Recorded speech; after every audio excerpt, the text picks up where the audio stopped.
Hello, I want to share this story with you called Two Bobbies. And right away, you can see on the front cover a dog and a cat. And they are going to be the main characters in this book. This is a true story about Hurricane Katrina, friendship, and survival. It's by Kirby Larson and Mary Netherly, and it's illustrated by Jean Cassels.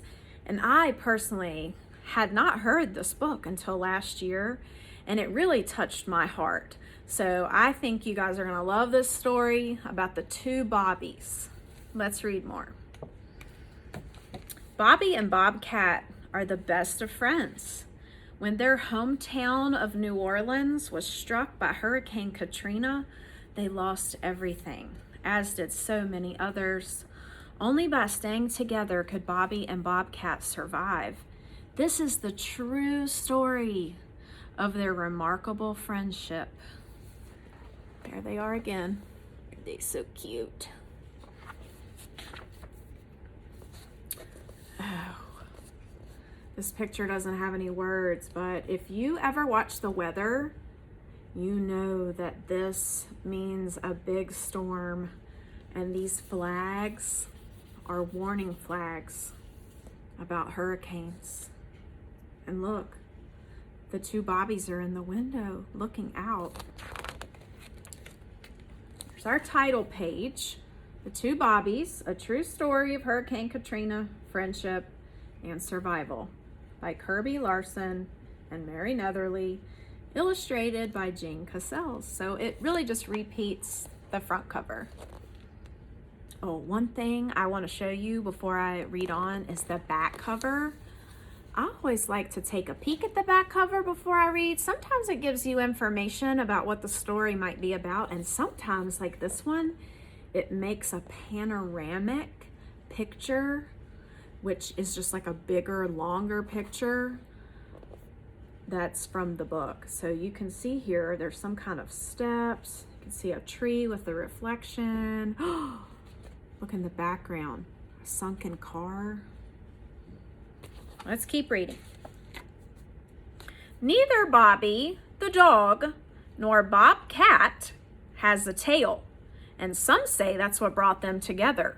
No one knows for sure how they met. Perhaps their owner had a soft spot for pets with no tails. But the two Bobbies, as they've now come to be known, were each exactly the friend the other needed at exactly the right time. This is their story. The city of New Orleans on the mighty Mississippi is a place many people and pets call home. Jamming with jazz and dressing up fancy for Mardi Gras, it bustled with life day and night. But on August 29th, 2005, Hurricane Katrina bore down on the city and everyone who lived there, including a wisp of a cat and one puppy. There's a poster advertising Mardi Gras. It's just like a big festival that happens. And look right there. They're looking out the window. New Orleans is in Louisiana, which is one of our states in the United States. Winds roared to 110 miles an hour. Rain pounded hard and fast. Strong winds pushed walls of water from the Gulf of Mexico into Lake Pontchartrain. Some of the levees holding back the lake gave way. Water poured into the city, deeper and deeper. People who had stayed through the storm were finally forced to leave their homes. They had to say goodbye to everything they loved. Many were told they could not take their pets. Bobby and Bobcat were left behind. Bobby had been tethered with a length of chain. You can see it if you look at the picture. I'll bring it closer, you can see that. Bobcat stayed by her side. Together, in the silent heat, they waited for help to come. Now, I don't know about you, but I would have a really hard time leaving my pets behind. I would be so brokenhearted. Look on the porch right there. Look at what the owner did. I don't think they wanted to go. You can see they filled up the food and the water, but they made them leave, and they couldn't take their pets. After the storm, volunteers from across the country came to New Orleans to lend a hand. They brought food and water. They rescued people stranded on the roofs of their homes, and they did rescue many animals. You can see them coming in a boat because there was water everywhere. It was flooded. But with so much damage and confusion, the two Bobbies were not rescued. Their food and water was gone. And so Bobbie finally broke free. She dragged along the broken chain with Bobcat close behind her. Whew, so relieved they got loose. Let's keep reading and see what happens. Oh, before I turn the page, you can look in the background here. Look at all this devastation that's happened. Trees have fallen. Keep your eyes open on these pictures.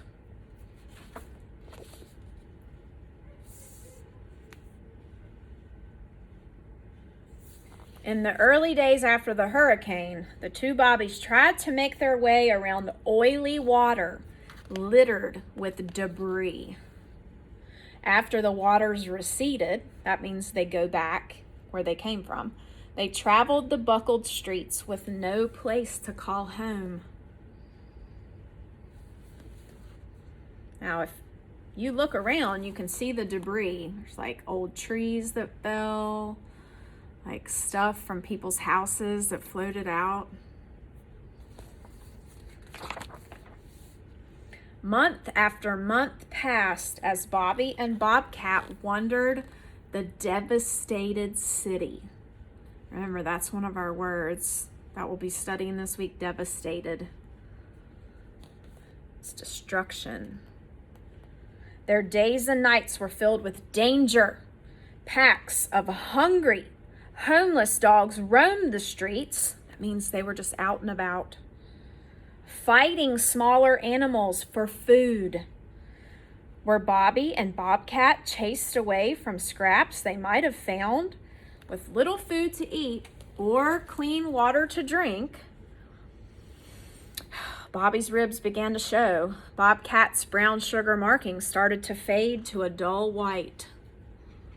Doesn't that just make you feel sad? Look at all that debris in the background. Look at the devastation. I mean, I don't think those dogs wanted to be mean, but they were hungry.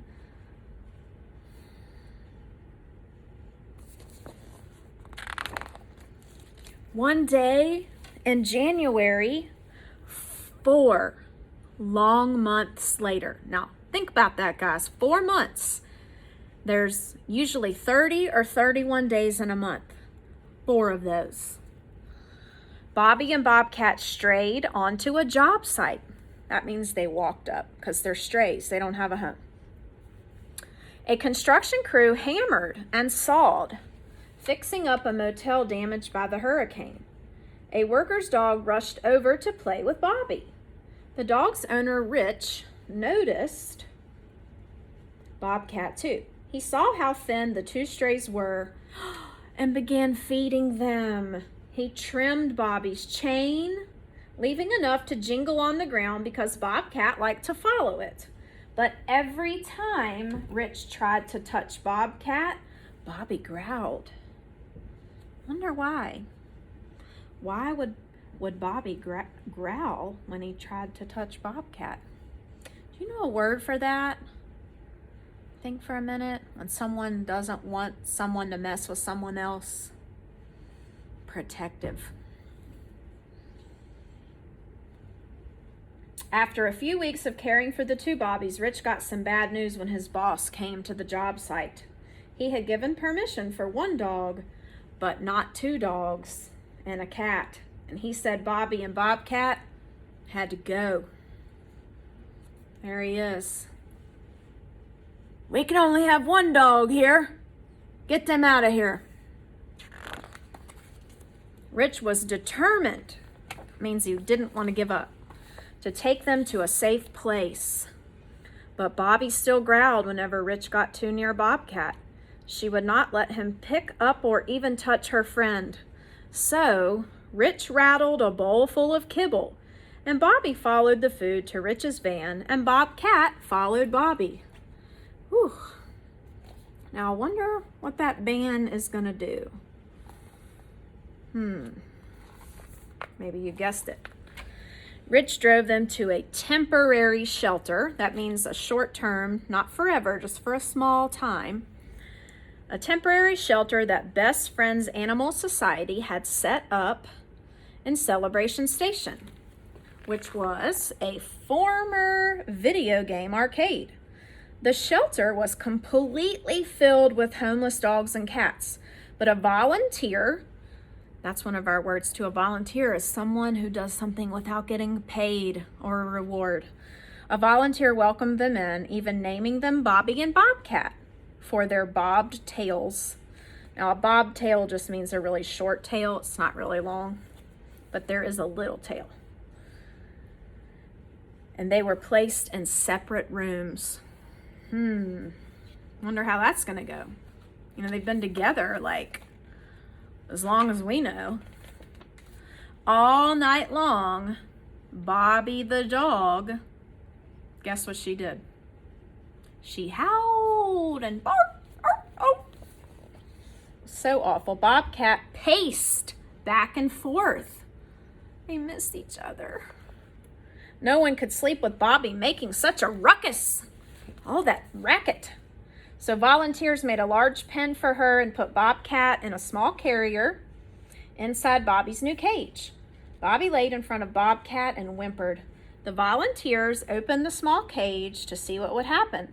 The two Bobbies touched noses together again at last. Don't you love that illustration? You can just see the love and care they have for each other. Really miss each other. For the next few minutes, the volunteers studied Bobby and Bobcat. They noticed how Bobcat stayed close to Bobby.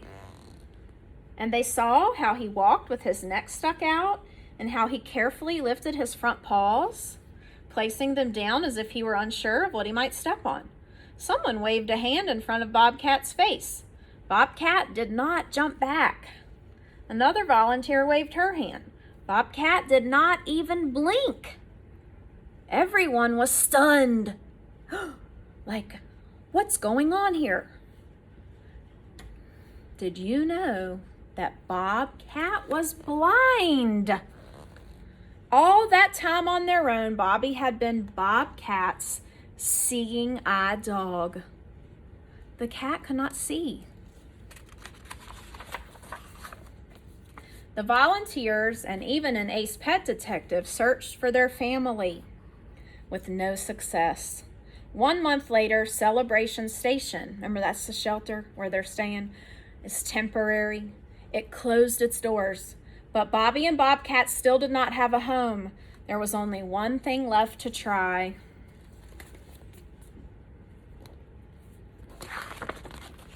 The two Bobbies made a television appearance on CNN's Anderson Cooper's 360 Degrees. There they are on TV with one of the volunteers. The very next day, the Best Friends volunteers left New Orleans.